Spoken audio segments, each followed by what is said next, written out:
China वाले किसी भी चीज़ में पीछे नहीं रहना चाहते, चाहे वो टेक्नोलॉजी हो या फिर एनीमे ही बनाना क्यों ना हो। इससे पहले मैंने एक दो चाइनीज़ एनीमे देख रखे थे, लेकिन मुझे वो इतने ज़्यादा पसंद नहीं आए, तो भाई मैं चाइनीज़ एनीमे देखने नहीं वाला था। लेकिन भाई मैंने देखा कि एक एनीमे बहुत ज़्यादा लोग हाइप बना रहे हैं उसकी, सब लोग कह रहे हैं कि बहुत ज़्यादा अच्छा है, इसका एनिमेशन बहुत ज़्यादा अच्छा है। तो मैंने सोचा कि चलो एक दो ट्राई दे देते हैं। रात हो गई थी तो मैंने कहा एक दो एपिसोड देख लेते हैं इसके।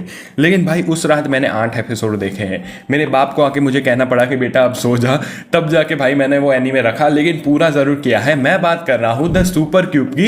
एंड इसकी जो अगर तुम फर्स्ट 5 मिनट्स देख लोगे ना, तभी तुम्हें ये वाला एनीमे पसंद आएगा। एनीमे की स्टोरी स्टार्ट ही ऐसे होती है कि एक बंदा दिखाया जाता है जिसका नाम होता है सिगू किंग। वो एक लड़की को बचा रहा होता है, उस लड़की के पीछे भाई बहुत सारे असैसिन्स पड़े हुए होते हैं। एंड यहाँ पे सुपर नेचुरल एबिलिटीज है उसमें इन्वॉल्व। एंड वो बंदा एंड में जाके टाइम कन्वर्ट भी कर देता है, रिवर्स बैक कर देता है टाइम। तो काफ़ी ज़्यादा इंटरेस्टिंग लगा वो। एंड उसके अलावा भाई एनिमेशन की बात करें तो लिटरली टॉप टियर एनिमेशन थे, जैसे हमने सोलो लेवलिंग में देखे रखे हैं या फिर वन पीस में देखे होते हैं ना, सेम टाइप के बहुत ही ज़्यादा अच्छे एनिमेशन थे। तो भाई मैं तो उसमें ही फिदा हो गया था। लेकिन हमारी जो मेन स्टोरी स्टार्ट होती है वो इंट्रो के बाद होती है। लिटरली जो 5 मिनट का था भाई, वो तो अलग ही चीज़ हमें पहले की दिखाई गई है।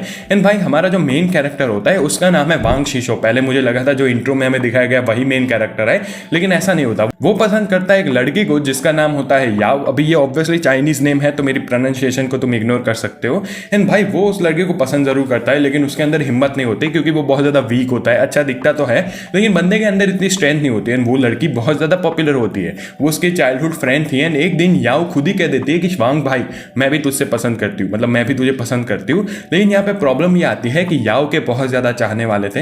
एंड उसमें से एक चाहने वाला गुंडा भी था, तो वो अपने वांग भाई को पकड़ता है एंड उसको पीटना स्टार्ट कर देता है। बेसिकली वो उसको यही कह रहा था कि तू अब मेरी याओ से दूर चला जा। लेकिन अपने शीशो भाई हार मारने वालों में से नहीं थे। वो कहता है कि भाई मैं उससे प्यार करता हूँ, मैं पीछे नहीं जाने वाला। एंड पीछे रिवर होती है उसमें ही कूद जाता है। अगर जो गुंडे होते हैं वो भी टेंशन में आ जाते थे क्योंकि वो तो सिर्फ उसको धमकाना चाहते थे, उनको मर्डर नहीं करना था किसी का। यहाँ पे अपने वांग भाऊ मरने ही वाले होते हैं, लेकिन उससे पहले उसको एक क्यूब दिखता है जो क्या होता है, सुपर क्यूब।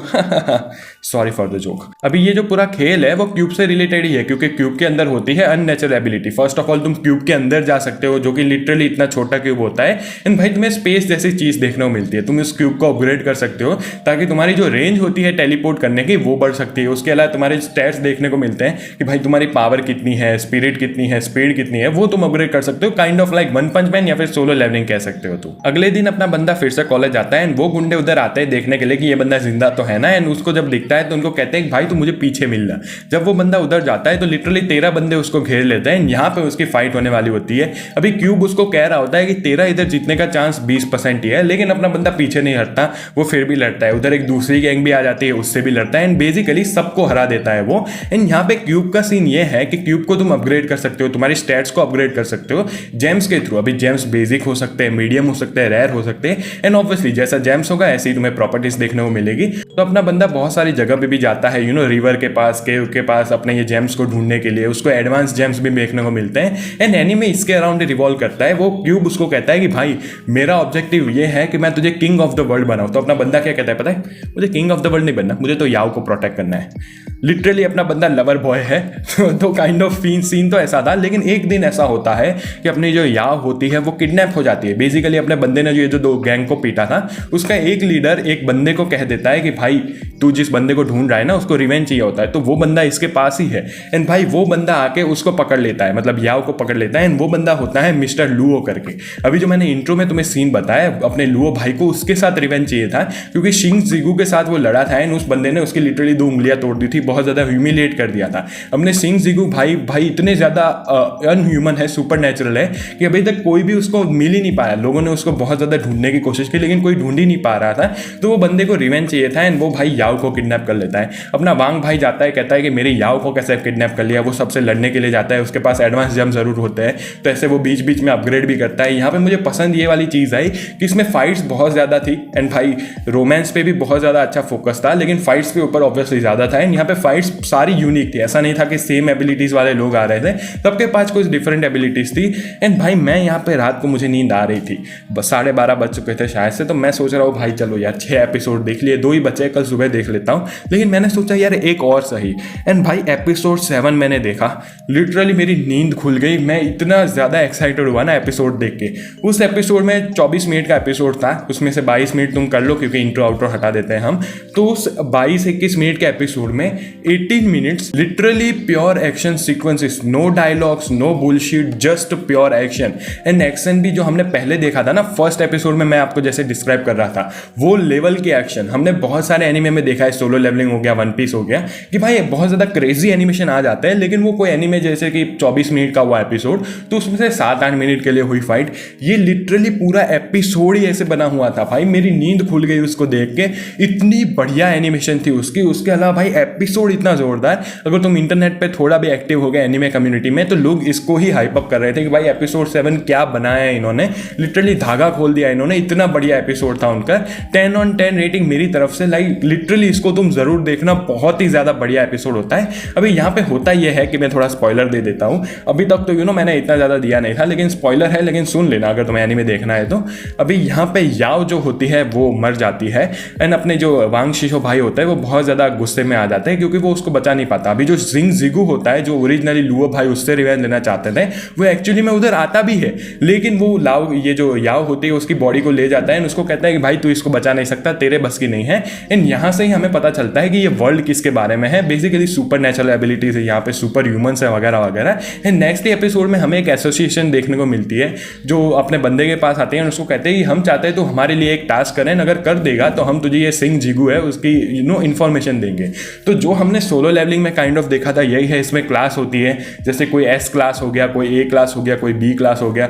उसके अलावा इसकी पूरी एसोसिएशन बन चुकी है। इसमें कुछ विलन्स भी है जो अंडरग्राउंड काम करते हैं, तो इसके अराउंड ही पूरा एनीमे रिवॉल्व करेगा। अभी पहले मुझे ये लगा था कि वोल्सम टाइप का एनीमे होगा, याओ के ऊपर कुछ खतरा आएगा, ये बंदा उसके साथ लड़ेगा एंड स्ट्रॉन्गर अपोनेंट आते जाएंगे। लेकिन I think story kind of अच्छी जा रही है, क्योंकि मुझे लगता है कि अपने बंदे को अभी याओ को बचाना है।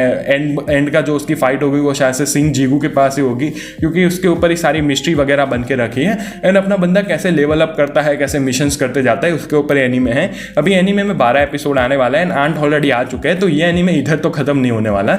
आई थिंक इसके और सीजन जरूर बाकी होंगे, लेकिन बस स्टोरी के बारे में इतनी ही बात थी। एंड भाई पर्सनली मैं अपनी बात करूँ तो स्टोरी अच्छी है, डिसेंट राइटिंग है।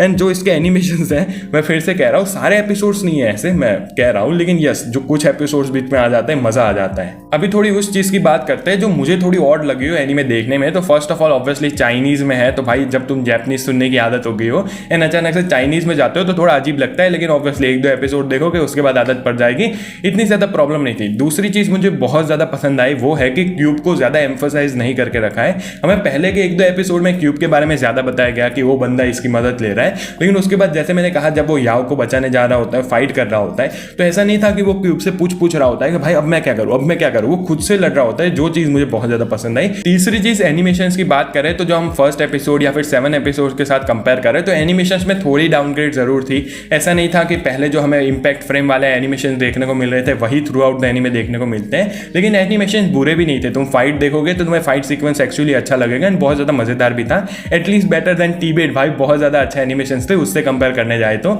एंड भाई वही है ना कि अगर तुम्हें अमृत का स्वाद मिल चुका है तो छाछ थोड़ी पसंद आएगी तुम्हें, लेकिन छाछ भी अच्छी होती है। एंड मेन चीज तो यही है कि इसमें कोई भी बुलशिट हमें नहीं दिखाई गई है, कोई भी ऐसा नहीं होता कि कुछ फालतू चीजें हो रही है। ये स्ट्रेट टू द पॉइंट जाते हैं। अगर इनको फाइट करानी है तो लिटरली फाइट कराएंगे, उसमें बीच में कोई चीज नहीं डालेंगे। इनको स्टोरी आगे बढ़ानी है तो लिटरली स्टोरी आगे बढ़ाएंगे, कुछ नहीं करेंगे। एंड ओवरऑल अगर मैं तुम्हें बात करूं कि क्या तुम्हें ये एनीमे देखना चाहिए, तो भाई इतना सब सुन के भी नहीं देखना चाहते हो तो क्या कर रहे हो यार, डेफिनेटली देखो। आई एम श्योर तुम्हें एनीमे बहुत ज्यादा पसंद आएगा एंड मैं तो भाई इसको कंटिन्यू करने ही वाला हूँ। मुझे वीडियो आई थिंक मुझे एनीमे बहुत ज्यादा पसंद आया है। एंड भाई अगर तुम्हारे कोई और दोस्त हो जो चाइनीज एनीमे नहीं देख रहे हो तो उनको भी जरूर रेकमेंड करना ये वाला एनीमे। मुझे भी थोड़े और एनीमे जरूर रेकमेंड करना, अब मेरा मन हो रहा है चाइनीज एनीमे देखने का। मैंने कोई इसके अलावा देखे नहीं है ज्यादा, 1-2 ट्राई ही किए थे लेकिन वो मुझे इतने ज्यादा पसंद नहीं आए। कोई अच्छे वाले हो वो कमेंट्स में जरूर बताना। वीडियो पसंद आए तो लाइक कर देना, चैनल पे नए हो तो do subscribe. Thank you so much for watching, bye bye.